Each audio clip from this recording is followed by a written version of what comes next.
Le jeu de bascule mondial sur les politiques commerciales a donné lieu à beaucoup de discussions avec les exportateurs ce printemps. En gros, nos prévisions à l'exportation portaient sur le débat entourant le commerce, les résultats attendus, les effets sur l'économie mondiale et les conséquences pour le Canada. Le point de vue des services économiques d'EDC à ce sujet a suscité beaucoup d'excellentes questions. En effet, durant ma tournée Parlons exportation dans 13 villes du Canada, les participants m'ont posé plus de 50 questions. Donc, qu'est-ce qui préoccupe les exportateurs canadiens? Au haut de la liste se trouvait la situation politique aux États-Unis. Au total, 18 % des questions posées portaient sur ce sujet, ce qui est assez remarquable si on considère que les tiers de la présentation y étaient consacrés. Nous nous attendions à ce que la présentation réponde à la grande partie des interrogations des participants, mais il semble au contraire qu'elle les a poussés à réfléchir davantage et qu'elle a accru leur désir d'en savoir plus. Les questions touchaient de nombreux aspects, mais bon nombre d'entre elles portaient sur les diverses stratégies permettant de composer avec le changement de paradigme, de la diversification des destinations aux stratégies de déplacement et de négociation. Ils m'ont mis sur la sellette. On retrouvait aussi en tête de liste les politiques canadiennes sur un ensemble de sujets. Rappelons les élections britanno-colombiennes qui se sont tenues au mois de mai et juin et qui ont jeté les projets d'oléoduc Trans Mountain dans l'incertitude.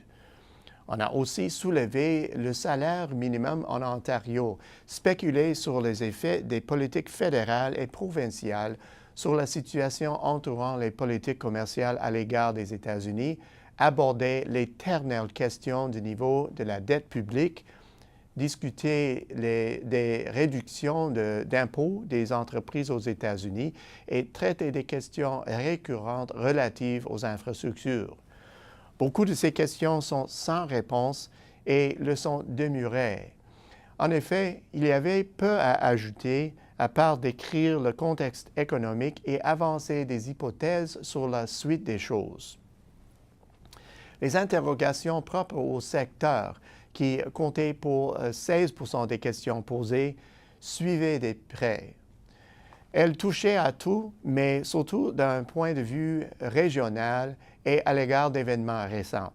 Par exemple, au Québec, il était question du secteur de l'aéronautique, principalement les menaces de poursuite de Boeing contre Bombardier. Les questions sur les perspectives des secteurs du pétrole et du gaz naturel et de l'exploitation minière sont celles qui revenaient le plus souvent. Comme toujours, la question du logement était sur toutes les lèvres et on s'est interrogé sur l'issue du différend sur le bois d'œuvre.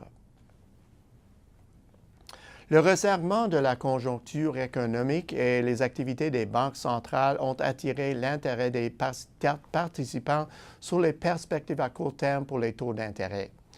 La présentation comportant notamment une analyse de la politique monétaire à court terme au Canada et aux États-Unis, on nous a demandé notre avis sur les effets éventuels d'une réduction de la liquidité.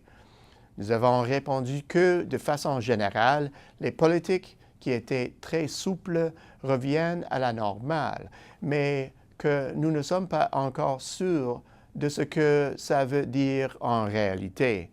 Les auditoires voulaient surtout s'assurer qu'une hausse des taux n'allait pas paralyser l'activité économique, assurance que nous pouvions leur donner. Nous croyons que la hausse des taux soutiendra une croissance naissante sans la laisser s'emballer. Ensuite, venaient les questions relatives aux monnaies. On se demandait qui les turbulences au niveau des politiques n'allaient pas amener les monnaies, le dollar canadien surtout, à se comporter étrangement.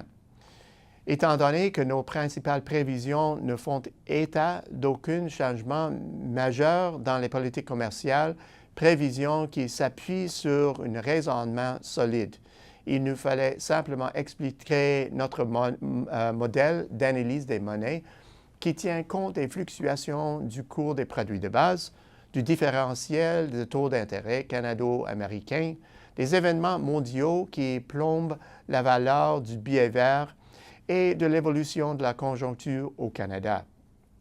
En conséquence, nous prévoyons que le dollar canadien demeurera stable, autant par rapport au dollar américain qu'à l'euro, malgré les turbulences sur le plan des politiques.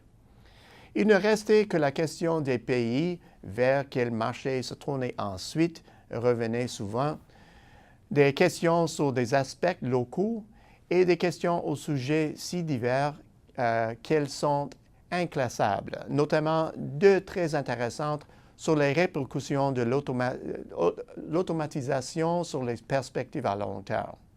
Au bout du compte, les auditoires ont tous été très intéressés et il nous a même fallu, dans certains cas, mettre fin à la période des questions pour ne pas empiéter sur l'horaire des participants.